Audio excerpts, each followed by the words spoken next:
On my way home from work, my cell phone rang. When I answered the call, it was the police, telling me that my husband had been injured in a fire. My husband said he had a meeting with someone from work today. A fire while he was out? Surely it's not our home. Thinking this, I hurried home to find our house safe and sound. Feeling relieved, I had no time to relax. I asked my friend to watch my kids while I headed to the hospital. When I entered my husband's hospital room, he was asleep. Although I had heard he suffered from a fire, his burns didn't look severe. The room had 2 beds, and the other bed had its curtain closed. According to the doctor, my husband had some burns, but they should heal in a few weeks. The more serious issue was a broken spine from jumping out of a 3rd-floor window to escape the fire, which might leave lingering effects. On my way back to the room after the doctor's explanation, a nurse apologized for placing my husband in a room with a female patient. When I asked who the woman was, I was told that she was also a victim of the same fire, and they were brought to the hospital together. Where did the fire happen? Well, it's work-related, so I can't tell you. Just go home and bring me a change of clothes. Why should I? What do you mean, why? It's normal for a wife to take care of her hospitalized husband's needs. I don't know about that. You always ignore me and the kids when we're sick, so don't expect me to take care of you. That's a ridiculous excuse. While my husband was talking, the door to the hospital room opened. Someone I knew entered, and I was a little confused as the curtain to the other bed was opened. Seeing the person lying in the bed, I was speechless. My name is Amy. I have a family of 4 with my husband and our 2 sons, ages 3 and 5. I'm currently 30 years old and have been working at the company I joined when I was 22. My husband used to work at an IT company but quit about a year ago. The reason, he said, was to adopt a more modern way of working. My husband quit his job without consulting me, which led to an argument, but he wouldn't listen, insisting that freelancing will bring in more money. When I criticized him for not discussing it with the family, rather than worrying about the income, all he would say was, "Don't worry, our income will increase." After quitting, my husband started freelancing from home. At first, things seemed to go well, but he gradually began to slack off. He wouldn't get up until noon and seemed to spend the late nights playing games in his office. Whenever I asked when he was working, he always said, "I have a duty of confidentiality, so I can't discuss my work with you, even as my family," and never gave me a straight answer. Initially, his income was $2,000 a month, but has steadily decreased, and for the past 6 months, it has only been about $500 a month. I wouldn't have minded if he helped with housework with his low income, but despite being home all the time, he didn't do any housework or childcare. Not only did he never help with chores, but when the kids caught a cold, he'd say, "I can't afford to catch it too," and would leave home for a few days.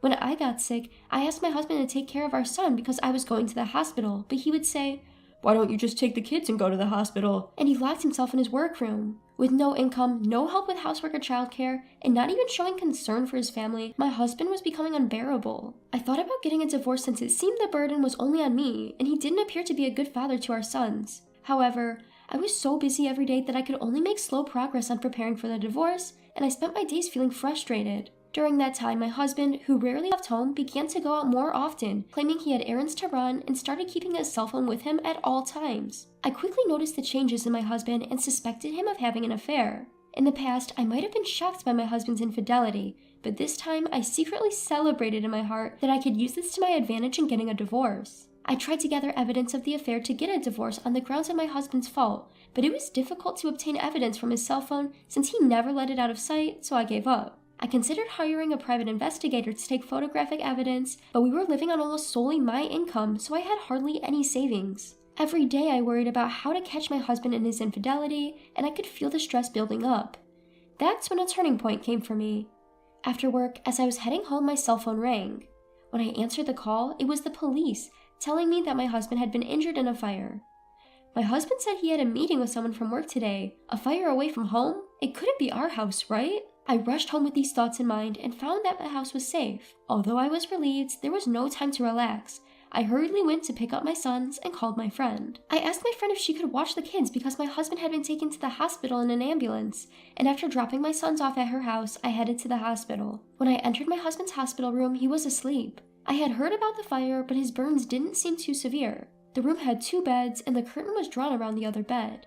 As I was standing there in a daze, a nurse came in and told me there would be an explanation from the attending physician, so I left the room. The doctor said that although my husband had some burns, they would heal in a few weeks. What was worse was the broken bones. My husband had jumped from the 3rd floor to escape the fire, and the impact had fractured his spine with the possibility of residual effects. When I was told that there might be residual effects, the first thing that came to mind was that I should have divorced him quickly. I think I'm an insensitive person, but I couldn't even imagine taking care of my husband. As the explanation from the attending physician ended and I was on my way back to the room, the nurse apologized that my husband was sharing a room with a woman. When I asked who the woman was, I was told that she was someone who had been in the same fire as my husband and had been brought in together. Could it be that this woman was my husband's affair partner? I thought as I returned to the room and found my husband awake. Where did the fire happen? Well, I can't tell you because it's work-related. Seeing my husband hesitate, I became convinced that he had been with his affair partner when the fire happened. Anyway, go home and bring me some clothes. Huh? Why? Why? You're my wife. It's obvious you should take care of your hospitalized husband. Huh? I don't know about that. You ignore us when the kids or I are sick, so don't expect me to take care of you. That's a ridiculous excuse. As my husband was talking, the door to the room opened. It was Mr. Smith, the husband of my friend. Feeling a little confused to see someone I knew, Mr. Smith bowed to us and opened the curtain to the bed next to us. As the curtain opened, I saw my friend Mrs. Smith lying in the bed. I looked at my husband in surprise, and his face turned pale as he avoided my gaze. Ah, I see. It became clear that my husband's affair partner was Mrs. Smith, and I was too dumbfounded to speak. Mrs. Smith was a close friend among my friends, and she had even brought her child to our house to play. I had introduced Mrs. Smith to my husband at the time, so he should have known that she was my friend. I had told Mrs. Smith about my husband's recent coldness and my suspicion of his affair. I wondered what Mrs. Smith's intentions were when she listened to my story with a serious face, agreeing with me by saying, "I see." Was she trying to find out how much I knew about the affair? Suppressing my urge to confront my husband and Mrs. Smith immediately, I greeted Mr. Smith.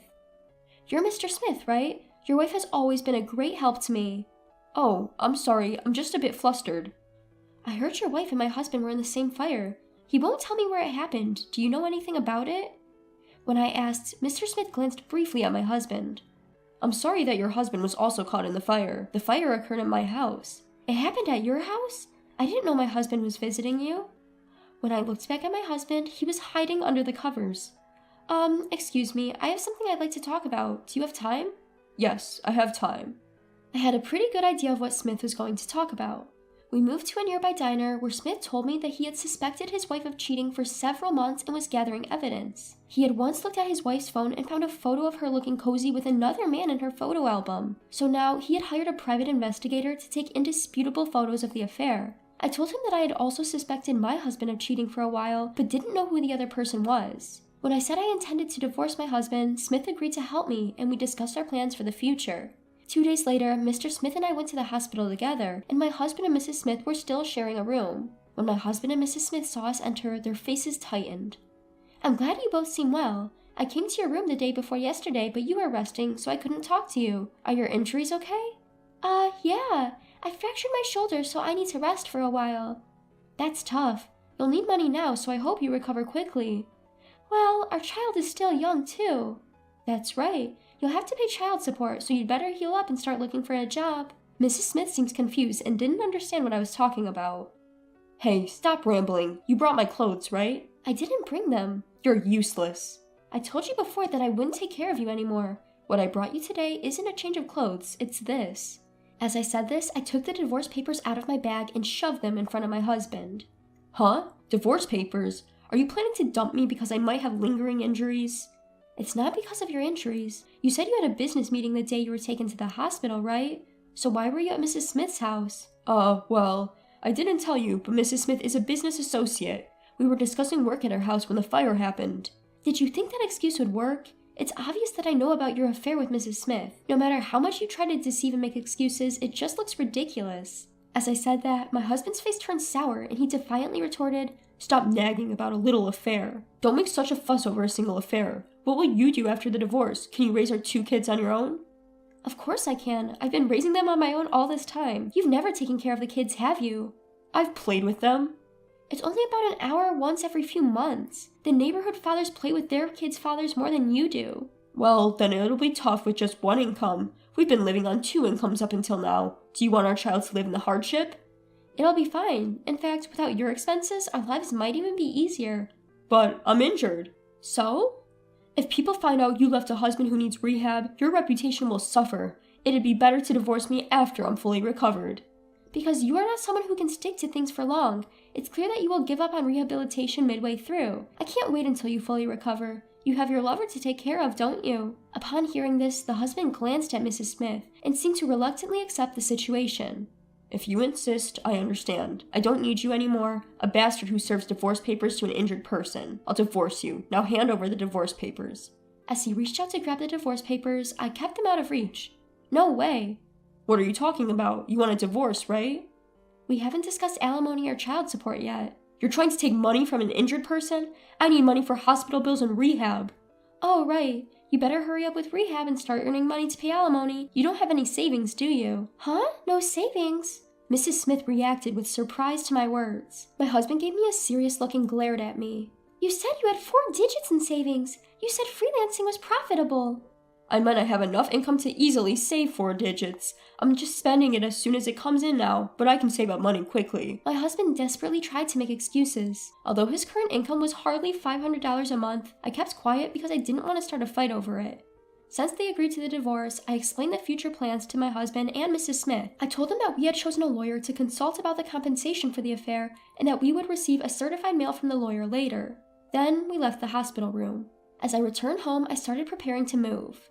While my husband was hospitalized, I went to thank the friend who took care of our children the day my husband was taken to the emergency room, bringing her a box of chocolates. I told my friend that my husband was fine, as he had been taken to the emergency room after the fire at Mrs. Smith's house, but was not in life-threatening condition. Moreover, the mom friend offered to take care of our children if things got difficult, so I also told her that I planned to divorce and move because of my husband's infidelity. Although I didn't directly mention that Mrs. Smith was my husband's affair partner, my friend seemed to understand. Of course, I intentionally made it obvious to my friend, but there were a few people who knew about my husband's involvement at Mrs. Smith's house fire, so the rumor would have spread even without me saying anything. Later, as we planned, I asked the lawyer to proceed with a divorce, but we couldn't easily decide on the compensation and child support amounts. At first, my husband boasted, "I'm a freelancer, so I can work from bed even if I'm injured. I plan to work all day because I'm free.